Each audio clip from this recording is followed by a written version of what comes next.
गोटे आश्चर्यर कथा ये मौसी एज आसी है 90 माने जोटि कि भत्ता मिलिया कथा मासक 3500 यहाँ है रंभादेवपुर पंचायत आम सरपंच को नवेदन करुँ सी आसी घरे परिक्रमा कर देखूँ से मौसी मासक के 1000 टका भत्ता पाँच कि जोटा हक अच्छी 3500 कौन हो पारनी भत्ता 3500 90 वर्ष बयस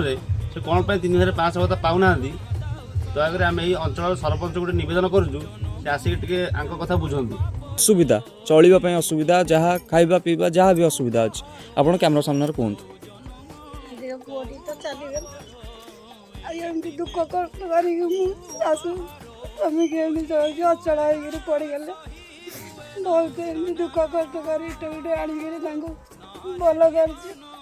गोड़े रड़ा पड़ी सी भी बाहर कर पैसा पैसा कौटी पाई पारनी